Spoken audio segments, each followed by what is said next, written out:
Hello and welcome to the Arise interview, where we take time to reflect on the big stories from the news and on the fortunes and affairs of the world in an hour of conversation with commentators, analysts and thought leaders. I'm Sam Sambu. Coming up in the next 60 minutes, after chaotic, unprecedented move by pro-Trump rioters who stormed the Capitol buildings in a violent attempt to overturn the election results, Congress has confirmed Joe Biden as the next U.S. president.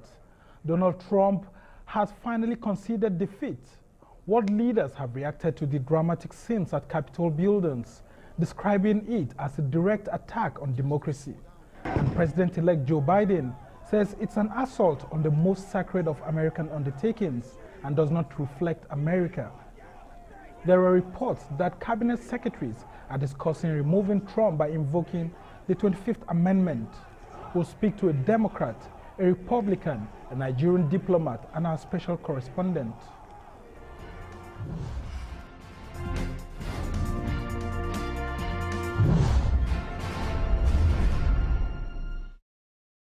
Hours after hundreds of President Trump's supporters stormed the U.S. Capitol in a harrowing assault on American democracy, a shaken Congress formally certified Democrat Joe Biden's election victory. More than 6 hours after the violence erupted, lawmakers resumed their session. 13 Republican senators and dozens of GOP representatives had planned to force debate and vote on perhaps 6 different states' votes. The assault on the Capitol made some Republicans shy away from trying to overturn Biden's win, and challenges were lodged only against Arizona and Pennsylvania. Both efforts lost overwhelmingly. Biden defeated Trump by 306 to 232 electoral votes and will be inaugurated on January 20th. The whole number of electors appointed to vote for President of the United States is 538. Within that whole number, a majority is 270. The votes for President of the United States are as follows. Joseph R. Biden, Jr. of the state of Delaware has received 306 votes. Donald J. Trump of the state of Florida has received 232 votes. The whole number of electors appointed to vote for Vice President of the United States is 538. Within that whole number, a majority is 270. The votes for Vice President of the United States are as follows. Kamala D. Harris of the state of California has received 306 votes.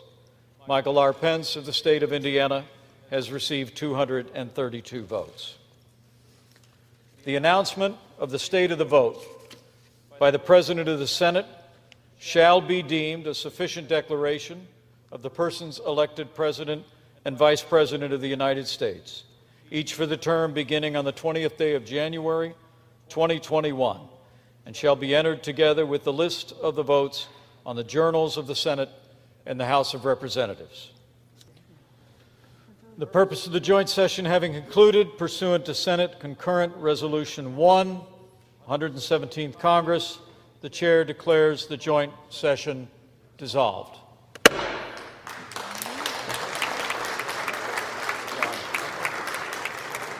Vice President Mike Pence there. Well, for more on this, I'm now being joined via Cisco WebEx from Detroit, Michigan by a Republican strategist, Erol Morkoc. Good to have you, Erol. Let's talk about the challenges facing your party with this descent on the Capitol building yesterday.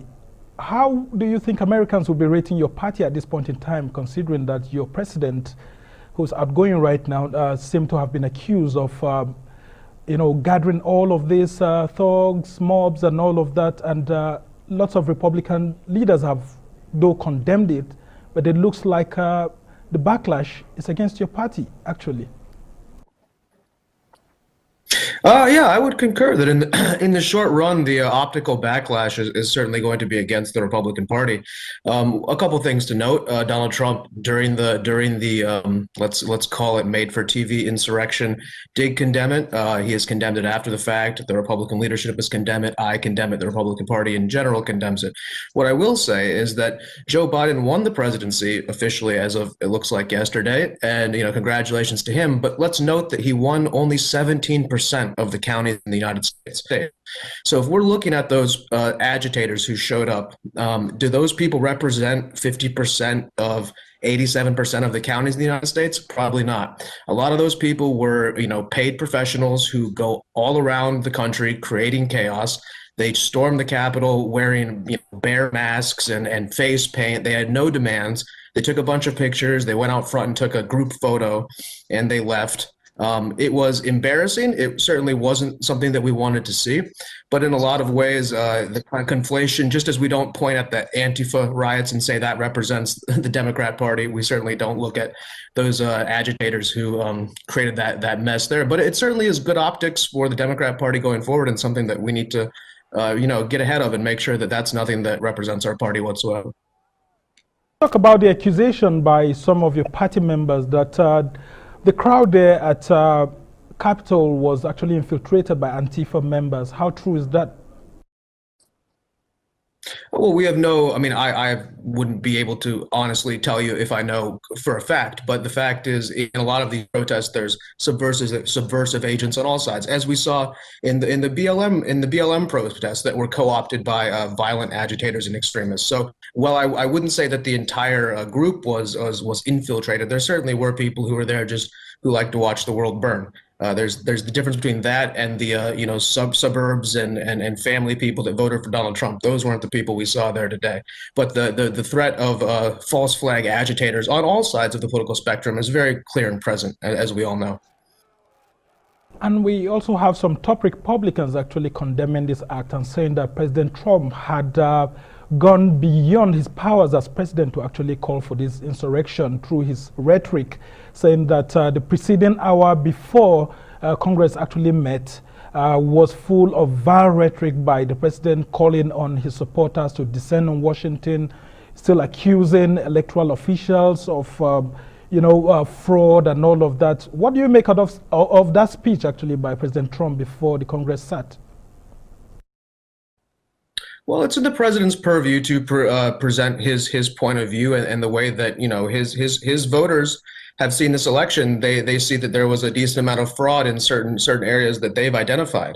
He never called for insurrection. I want to be very clear on that. He did lead a march through Washington, or didn't lead the march, but went to a march that was permitted. And oftentimes, as we see with permitted marches, there are extreme contingents that break off and create abstract scenarios. So Donald Trump, he was out there. He was, with his base. And the people who came for that rally, the tens of thousands of people, you didn't see tens of thousands of people storm the Capitol. You saw, a very small contingent. So I think it was a mistake in some respects, but that's the nature of third decade politics in the U.S. When you enter the third decade, usually is when you start to see the real push-pull of generational clashes. So it wasn't unexpected that it got out of hand, but it didn't get out of hand to the sense that we saw it on over the riots over the summer.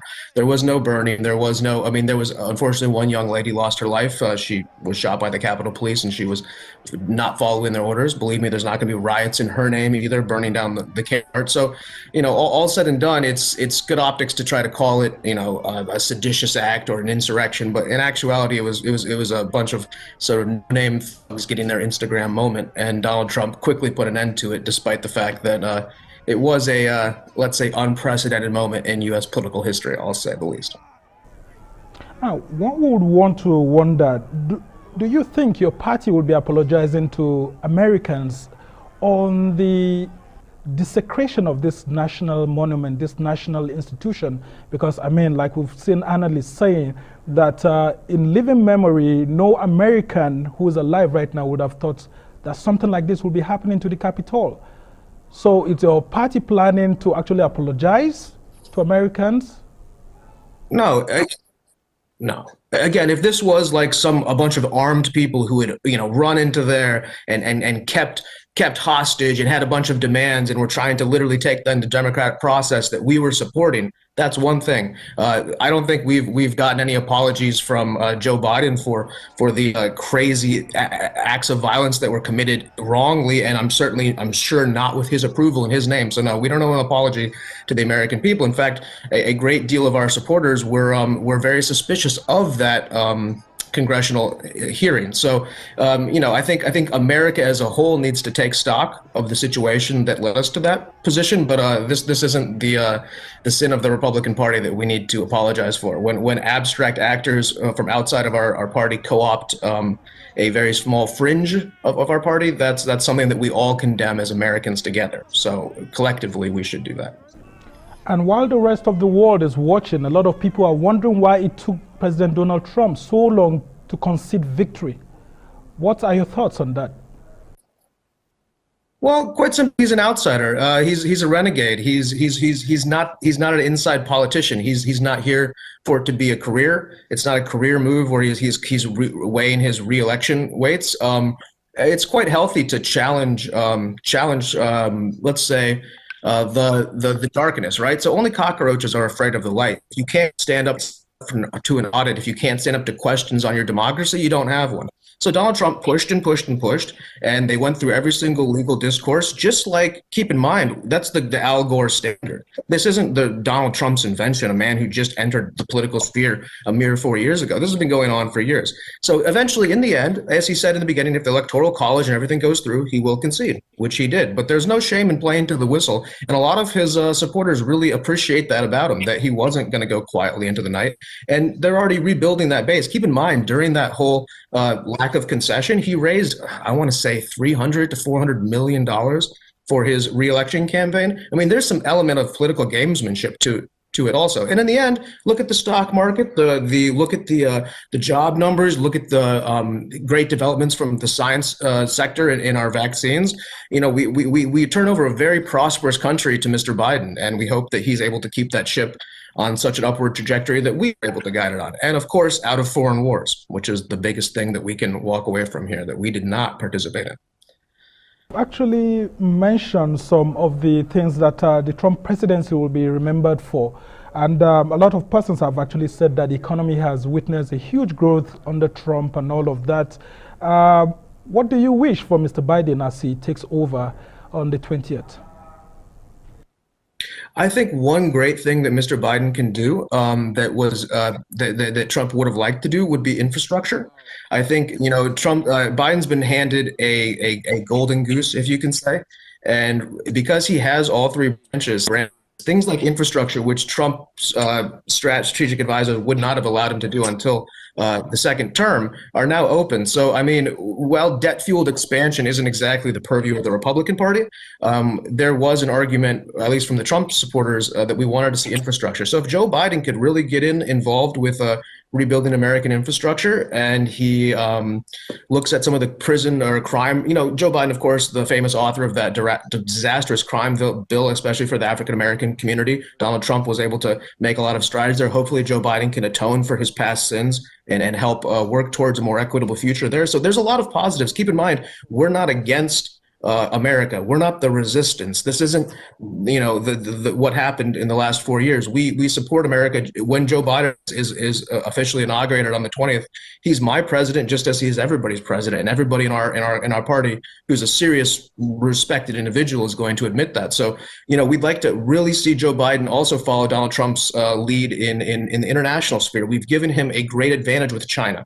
He has a lot of cards he can use and leverage if he wants to walk back into a more Chinese American sphere. So that's another positive. And with Iran as well, he now has a lot of cards that if he wants to rejoin those talks, Iran has proven themselves to be at the very least a less than trustworthy actor. And so Joe Biden has been given a lot of geopolitical cards that he can play, and he's got that sort of trifecta at home that could really be a stimulus package for American infrastructure, which I think would be a boon for all of America, despite the initial cost overlay. And I'm not sure that's the view of my party, but that's what I would tell you.